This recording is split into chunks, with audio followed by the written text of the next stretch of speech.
Donc à l'image, tu associes le pouvoir et la violence dans le chapitre 6. Et le textile à l'image de la bonne gouvernance. Tu expliques comment le textile va être assujetti de diverses manières, et cela à partir du 5e siècle avant Jésus-Christ. Est-ce que tu peux... Châtellerault est une sorte de première ville, en fait, qui comptait plusieurs milliers d'habitants, mais une ville avec des maisons agglutinées. On y pénétrait par des échelles à partir des toits, il n'y a pas de rue. On a fouillé tout ça depuis des décennies maintenant. Et les anciens niveaux, on a à peu près 18 niveaux d'habitation. Et sur les anciens niveaux d'habitation, en fait, on retrouve des restes humains et animaux qui sont certainement des restes sacrificiels, des sortes de reliques premières, si je puis dire, qui sont donc dans l'habitat des gens qui vivent là. Et dans les niveaux plus récents, tout en haut, presque tout en haut, en fait, on ne trouve plus ces reliques. Mais on a des premières images, des grandes sortes de fresques sur des enduits de plâtre anciens, qui sont très révélatrices, ces images du rôle aussi sacrificiel qu'on représente, à savoir par exemple un énorme auroch qui est figuré, entouré de tout un tas de petits êtres humains, avec des saguets, et donc visiblement tous ces êtres humains harcèlent et vont sans doute sacrifier. C'est une représentation, et donc c'est Benoît Chantre, qui a travaillé avec René Girard, qui émet cette hypothèse qu'on passe d'un niveau hanté par la mort à des niveaux d'habitation habités par les images. Et cette image-là, du coup, les hommes y apparaissent, on n'est plus du tout dans l'image paléolithique, et elle a sans doute un rôle très différent de substitution, en quelque sorte, du sacrifice, c'est-à-dire qu'on passe des sacrifices humains au sacrifice animal, et puis là, du coup, on ne fait plus que les représenter. Et cette image est évidemment un immense progrès, même si, dans sa naissance et dans son émergence, c'est bien une question de violence. Et l'image, en quelque sorte, naît de la violence rituelle. Voilà. Elle prend en charge. Elle prend en charge, effectivement. Donc elle va la contenir, c'est-à-dire la mettre à l'intérieur d'elle-même, mais aussi la contenir, empêcher que la violence se répande dans le groupe, puisque quelque part l'image va être une sorte de succédané, si je puis dire, vers laquelle, qui canalise en fait et qui encore une fois maintient, quoi.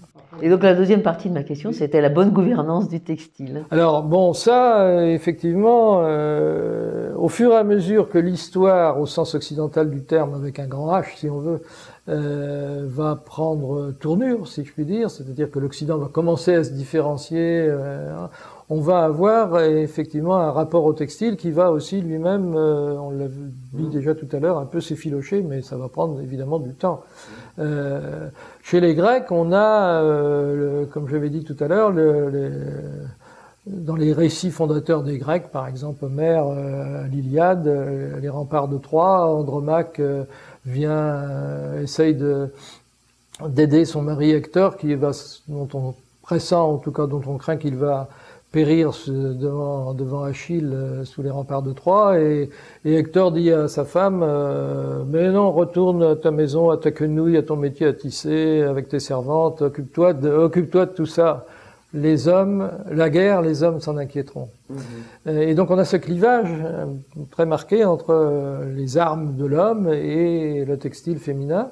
Donc ça, c'est dans les récits fondateurs. Mais au fur et à mesure que la société grecque va évoluer, les Grecs inventent la philosophie.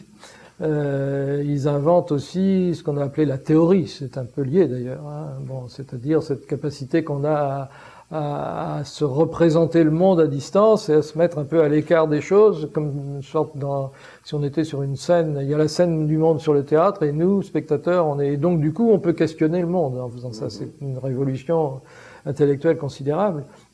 Et donc on va garder mémoire de la bonne, effectivement, la positivité du textile, qui, alors Platon dit ça dans le Politique, il y a une vingtaine de pages sur la bonne gouvernance. en fait, gouverner la société, c'est la tisser proprement, si je puis dire. Alors, il décortique tout ça, les fils de chaîne, ce qu'on sépare, ce qu'on assemble, enfin, etc., etc.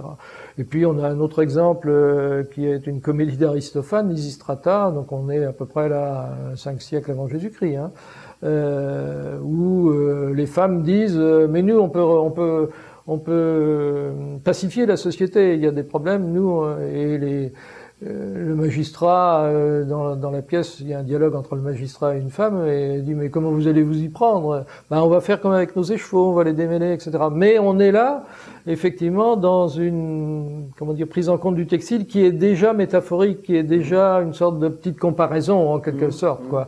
Et d'ailleurs, le magistrat, dans la comédie d'Aristophane ne se prive pas d'être ironique vis-à-vis des femmes. Bon, soyons sérieux, quoi. Bon.